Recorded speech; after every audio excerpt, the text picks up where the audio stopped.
نحمده ونصلي ونسلم على رسوله الكريم اما بعد فاعوذ بالله من الشيطان الرجيم بسم الله الرحمن الرحيم اللہ رب محمد صلی اللہ علیہ وسلم نحن عباد محمد صلی اللہ علیہ وسلم۔ محترم ناظرین و سامعین، السلام علیکم ورحمۃ اللہ وبرکاتہ۔ آج میں پھر آپ کے سامنے قرآن عظیم فرقان حمید کے تعلق سے چند احادیث مبارکہ پڑھنے جا رہا ہوں۔ اللہ کے رسول صلی اللہ تعالیٰ علیہ وسلم ارشاد فرماتے ہیں کہ تم میں سے بہتر وہ ہے جو قرآن سیکھے اور سکھائے۔ سب سے بہتر لوگ کون ہیں؟ جو قرآن پاک سیکھے اور اس کو سکھائے۔ اور پھر قرآن پاک کی بے شمار برکتیں ہیں کہ اللہ تبارک و تعالیٰ قرآن پاک کی ایک حرف یعنی الف با تا، یہ سب ایک ایک حرف ہیں، 3 حرف ہو گئے الف با تا۔ جو ایک حرف پڑھے گا اللہ تبارک و تعالیٰ اس کو 10 نیکی عطا کرے گا۔ اللہ اکبر۔ اور پھر یہی قرآن جب نماز کی حالت میں اگر کوئی پڑھے تو اللہ تبارک و تعالیٰ 100 یعنی ایک حرف کے بدلے 100 نیکیاں اس کے نام اعمال میں عطا کرتا ہے۔ سبحان اللہ۔ اور پھر یہی قرآن عظیم کے بارے میں اللہ کے رسول صلی اللہ تعالیٰ علیہ وسلم ارشاد فرماتے ہیں کہ سورہ بقرہ کی آخری 2 آیت یعنی آمن الرسول بما انزل سے لے کر کے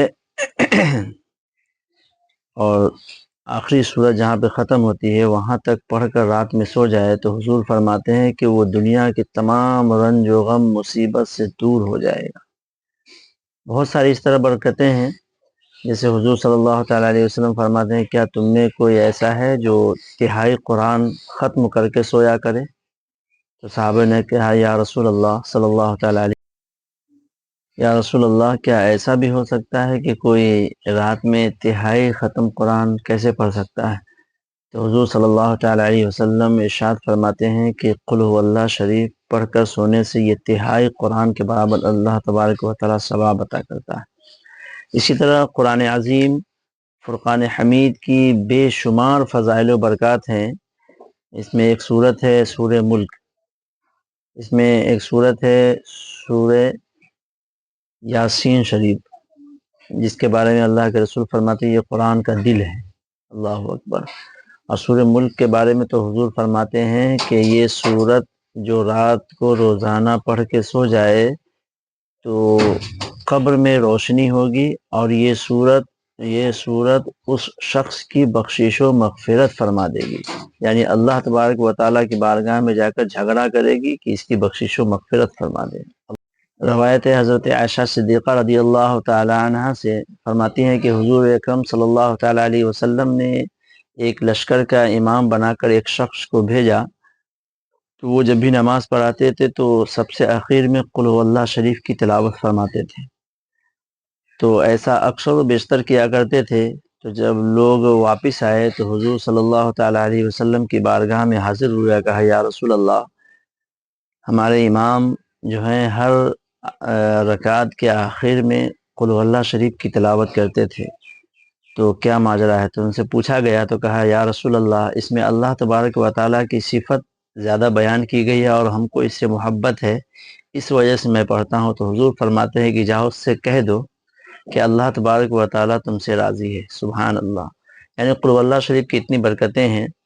اور ایک جگہ بتاتے ہیں کہ ایک شخص نے کہا یا رسول اللہ صلی اللہ تعالیٰ علیہ وسلم ہم کو قل هو اللہ شریف سے بے انتہا محبت ہے۔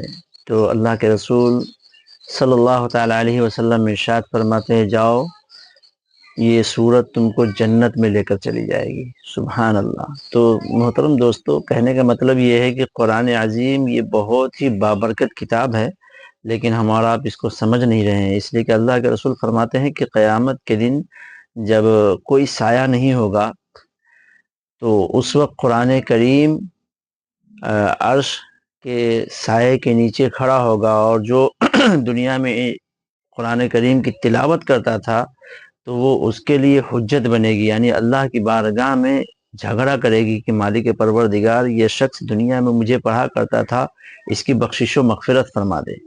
اور پھر ایک جگہ حضور فرماتے ہیں کہ جس کے دل میں قرآن نہیں، ذرا بھی قرآن نہیں، اس کا دل ویران ہے۔ اللہ اکبر۔ تو اپنے ایک جگہ میرے آقا صلی اللہ تعالیٰ علیہ وسلم ارشاد فرماتے ہیں کہ اگر کوئی شخص قرآن پاک پڑھے اور اس کے حکم پہ عمل کرے تو اس کے ماں باپ کو اللہ تبارک و تعالیٰ میدان محشر میں ایسا تاج پہنائے گا، اللہ اکبر، کہ وہ سورج سے زیادہ خوبصورت ہوگا۔ اللہ اکبر۔ پھر ایک جگہ حضرت علی سے مروی ہے کہ حضور اکرم صلی اللہ تعالیٰ علیہ وسلم ارشاد فرماتے ہیں کہ جو قرآن عظیم کی تلاوت کرے اور اس کے حرام کو حرام سمجھے، اس کے حلال کو حلال سمجھے، تو اللہ کے رسول ارشاد فرماتے ہیں کہ اس کی اللہ تبارک و تعالیٰ بخشش و مغفرت فرما دے گا، اور اس کے رشتہ دار میں 10 ایسے شخص کی شفاعت کرے گا جس کے اوپر جہنم واجب ہو چکی ہوگی۔ اللہ اکبر۔ صرف قرآن عظیم کی تلاوت اور اس پہ عمل کرنا، یعنی اس کے حرام کو حرام سمجھے، حلال کو حلال سمجھے، تو اس کے گھر والوں کی تو اپنے دل کو قرآن عظیم سے مزین کریں، اس لیے کہ اللہ کے رسول صلی اللہ تعالیٰ علیہ وسلم ارشاد فرماتے ہیں کہ جب بندہ اللہ تبارک و تعالیٰ کی بارگاہ میں دعا کرتا ہے، بہت ساری وظائف پڑھتا ہے اور دعا کرتا ہے، اور اللہ کے رسول ارشاد فرماتے ہیں کہ اللہ تبارک و تعالیٰ اس مانگنے والے کو، جو اللہ کی بارگاہ میں دعا کر رہا ہے، یہ بھی عبادت ہے، اس مانگنے والے کو اتنا عطا نہیں کرتا ہے جتنا اس مانگنے سے بہتر ہے کہ قرآن عظیم کی تلاوت کرے۔ یعنی مانگنے والے کو اللہ تبارک و تعالیٰ تو دیتا ہی ہے، لیکن جو قرآن عظیم کی تلاوت میں لگا رہتا ہے اور اس کو مانگنے کا ٹائم نہیں ملتا ہے، تو اللہ تبارک و تعالیٰ اس سے بہتر اس کو عطا کرتا ہے جو قرآن عظیم کی تلاوت کرتے رہتا ہے، یعنی بن مانگے اللہ تبارک و تعالیٰ اس کو عطا کرتا ہے۔ اللہ اکبر۔ بخشش و مغفرت فرمائے گا۔ اور پھر روایت میں ہے کہ اللہ کے رسول صلی اللہ تعالیٰ علیہ وسلم ارشاد فرماتے ہیں کہ سورہ کہف کی جو 3 آیتیں مبارکہ پڑھتا رہے گا تو یہ دجال کے فتنے سے محفوظ رہے گا۔ اللہ اکبر۔ یعنی یہ جو ایمان کی خرابیاں آ رہی ہیں، دجالی فتنے تو ظاہر ہو رہے ہیں، ان سے اللہ تبارک و تعالیٰ اس کے ایمان کو سلامت رکھے گا۔ اور پھر یاسین شریف کے بارے میں اللہ کے رسول ارشاد فرماتے ہیں کہ جو ایک مرتبہ یاسین شریف پڑھے گا، یہ قرآن کا دل ہے، ایک مرتبہ پڑھے گا تو اللہ تبارک و تعالیٰ اس کو 10 ختم یاسین شریف قرآن ختم کرنے کا ثواب عطا کرے گا۔ اللہ اکبر۔ اور اسی طرح اللہ کے رسول فرماتے ہیں کہ سورہ یاسین اور طٰہٰ قرآن پاک نازل ہونے سے 1000 سال پہلے پڑھی گئی آسمانوں میں، تو فرشتے نے کہا کہ جس پہ یہ نازل ہوگا وہ بڑے خوش نصیب ہیں جو اس کو پڑھیں گے۔ اللہ تعالیٰ ہمیں۔ اسی طرح اللہ کے رسول صلی اللہ تعالیٰ علیہ وسلم ارشاد فرماتے ہیں کہ جو سورہ یاسین شریف پڑھے گا اس کی اللہ تبارک تعالیٰ بخشش و مغفرت فرما دے گا۔ پھر ایک جگہ فرماتے ہیں کہ جو صبح کے وقت سورہ یاسین شریف سے اپنے صبح کا آغاز کرے تو اللہ تبارک و تعالیٰ اس کو دن بھر پورے رنج و غم سے، تمام آفات و بلیات سے محفوظ رکھے گا۔ اسی طرح اللہ تبارک و تعالیٰ اللہ کے رسول صلی اللہ تعالیٰ علیہ وسلم ارشاد فرماتے ہیں کہ سورۃ الفاتحہ یہ ایسی صورت ہے کہ ہر بیماری کے لیے دوا ہے۔ یعنی اگر کسی کو آپ پھونکتے ہیں تو سب سے پہلے درود پاک پڑھیں، اور پھر اللہ کے رسول کے فرمان کے مطابق یہ ہر مرض کی دوا ہے، یعنی سورہ فاتحہ پڑھ کے دم کر دیں، انشاءاللہ ہر مرض میں یہ کام آ جائے گا۔ اللہ تبارک و تعالیٰ قرآن عظیم کو سمجھ کر پڑھنے کی اور اس پہ عمل کی ہم سبھی کو توفیق عطا فرمائے، اور قرآن عظیم کے صدقے میں ہماری اور آپ کی بخشش و مغفرت فرمائے، آمین۔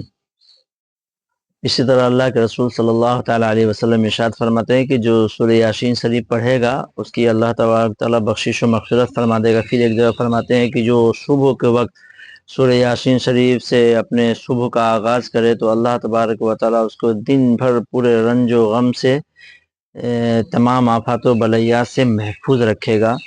اسی طرح اللہ تبارک و تعالیٰ اللہ کے رسول صلی اللہ تعالیٰ علیہ وسلم ارشاد فرماتے ہیں کہ سورۃ الفاتحہ یہ ایسی صورت ہے کہ ہر بیماری کے لیے دوا ہے۔ یعنی اگر کسی کو آپ پھونکتے ہیں تو سب سے پہلے درود پاک پڑھیں، اور پھر اللہ کے رسول کے فرمان کے مطابق یہ ہر مرض کی دوا ہے، یعنی سورہ فاتحہ پڑھ کے دم کر دیں، انشاءاللہ ہر مرض میں یہ کام آ جائے گا۔ اللہ تبارک و تعالیٰ قرآن عظیم کو سمجھ کر پڑھنے کی اور اس پہ عمل کی ہم سبھی کو توفیق عطا فرمائے، اور قرآن عظیم کے صدقے میں ہماری اور آپ کی بخشش و مغفرت فرمائے، آمین۔